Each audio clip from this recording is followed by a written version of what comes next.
Hola, un saludo a todos. Es un placer eh, estar aquí con todas las personas que sois cómplices del diario de lecturas. Espero que estéis bien, espero que os estéis cuidando y que vuestra familia esté lo mejor posible. Mucho ánimo y a ver si salimos pronto todos de esta.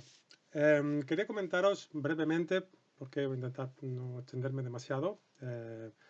Dos libros que han de reciente aparición, aunque este por supuesto es más antiguo, está traducido, ¿no?, al castellano por primera vez. Es el libro de Gary Lachman titulado El conocimiento perdido de la imaginación. Un momentito que quiero decir la traductora, que es Isabel Margery, ¿vale? Quería hacerlo constar también, que ha aparecido en la editorial Atalanta. Y el otro libro, conectado con este, como ahora veremos, es La historia de la imaginación de Juan Arnau, ¿vale? Está editado en Espasa. Los dos han aparecido este año, hace poco, y bueno, pues creo que tienen interés. Ya adelanto que no hace falta estar de acuerdo con todo lo que estos libros proponen para disfrutarlos, ¿vale? Que tienen sus ideas, tienen sus planteamientos que no coinciden, por ejemplo, no con los míos. Pero bueno, creo que me han resultado muy interesantes por las puertas que abren, por lo que intentan hacer. Entonces, lo que tienen en común varias cosas, como iremos viendo, ¿no?, los dos libros. Lo primero que tienen en común es que ambos hacen un rastreo cultural que arranca bueno, pues sobre todo en la zona oriental del Mediterráneo y en torno, más o menos, al año 500 antes de nuestra era, que es lo que Karl Jasper llamaba la era axial. Es decir, un momento histórico en el que tanto en Oriente, especialmente en China, como en esta zona del Mediterráneo y alrededores, pues por un fenómeno de poligénesis aparecen a la vez varios pensadores, artistas, filósofos, etcétera, que digamos que intentan hacer una especie de síntesis de la sabiduría del mundo antiguo con una visión ya un poquito más moderna, si queremos, más avanzada, ya intentando un poco atendiendo al rigor, al nacimiento de la lógica como metodología, también teniendo en cuenta bueno, pues, un método científico, aunque sea de un modo también larvario, rudimentario, de acuerdo a las posibilidades de aquella época. Pero lo importante es que en ese momento pues, hay una especie de cambio cultural generalizado en varias culturas de diferentes puntos del planeta, y ambos libros parten de ahí para intentar, digamos, rastrear el comienzo de la imaginación, ¿no?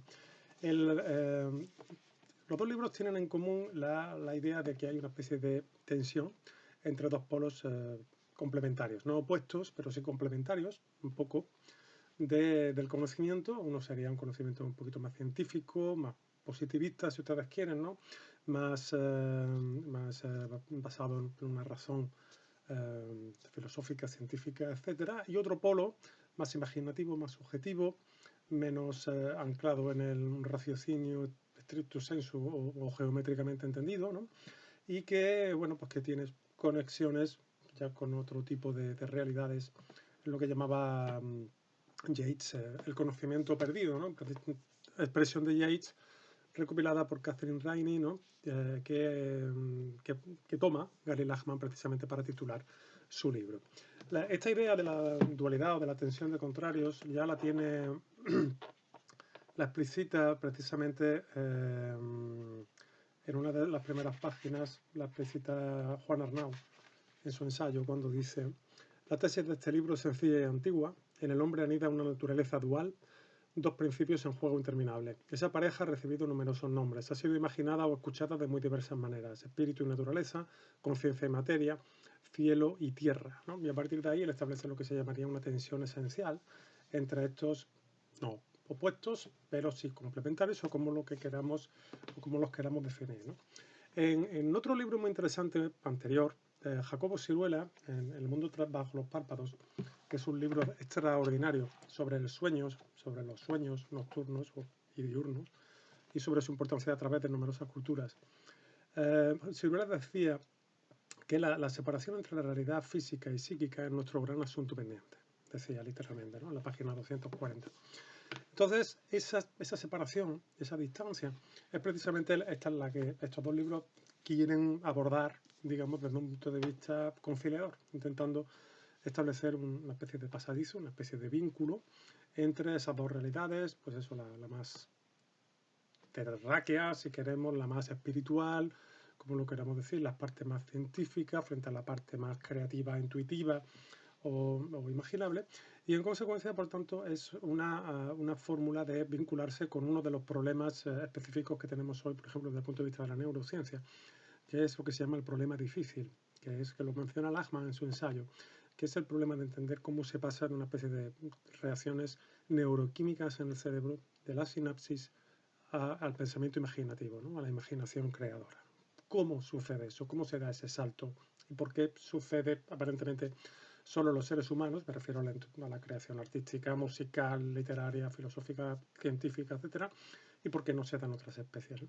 Entonces, ese problema difícil, digamos, bueno, pues es uno de los puntos duros a los cuales se enfrenta la ciencia, pero encuentra para estos pensadores una especie de compensación, un mecanismo de solución de ese problema en otras realidades, ¿no? Que es en unas dimensiones más amplias de lo imaginativo, de lo cultural, etcétera, que tienen precisamente su entronque con aquellas anteriores culturas imaginativas. Arnaud, en su ensayo, se llama Historia de la Imaginación, a lo mejor a algún lector le puede sorprender, porque de lo que habla es de la mitología antigua, de las culturas antiguas, bueno, de las antiguas y hasta nuestro tiempo, ¿no? Hace un rastreo histórico impresionante, ¿no?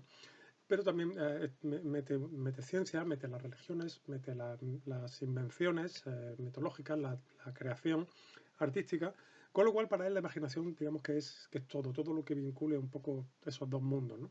Aunque tanto en él como en el caso de Lachman, en los dos libros se detecta un cierto rechazo hacia la ciencia y hacia lo científico que muchas veces es mi impresión de lector, me puedo equivocar, pero en los dos libros el lector se lleva un poco la impresión de que la ciencia se la ataca un poco porque no hay distinción entre ciencia y cientifismo, perdón, racionalista, sino que solo hay una especie de ciencia tecnocrática, encantada de conocerse, que no tiene ningún mecanismo de autorregulación y que se impone por los condicionamientos tecnocientíficos, ¿no? Que sobre eso también ha escrito Javier Echeverría en algunos libros, etcétera, ¿no?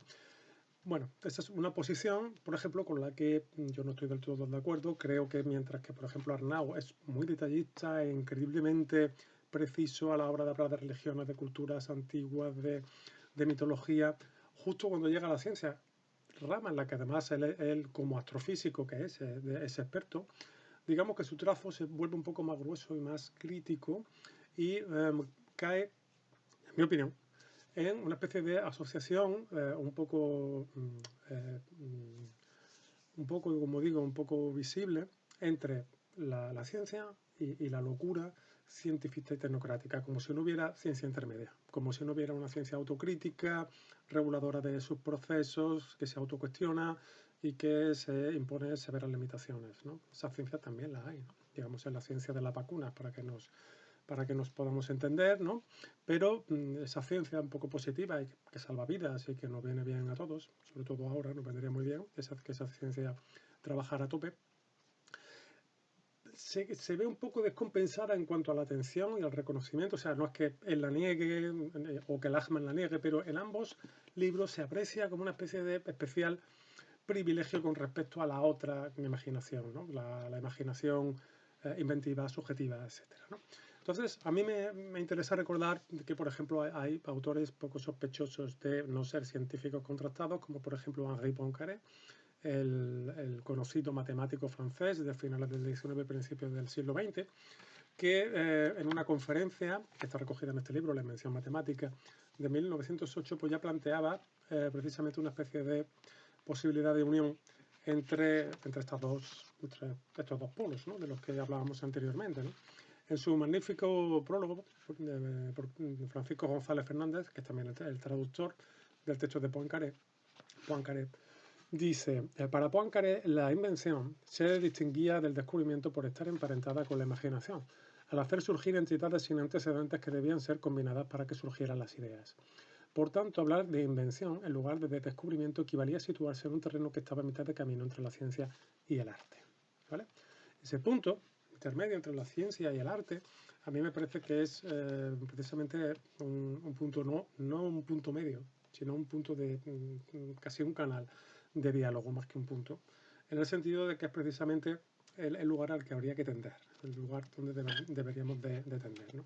En otro libro reciente de Anna Abraham, que se llama The Neuroscience of Creativity, Abraham pues estudia precisamente al principio, hace una pertinente aclaración terminológica, precisamente entre algunos términos que son confusos en este terreno de la imaginación, porque es verdad que es un terreno bastante resbaladizo desde el punto de vista conceptual. De hecho, tanto Arnaud como Lachmann comentan la dificultad de definir qué sea la imaginación, ¿no? Y se cita precisamente aquella teorización de Samuel Coleridge, el poeta inglés romántico, que distinguía entre la fantasía y la imaginación, por ejemplo, ¿no?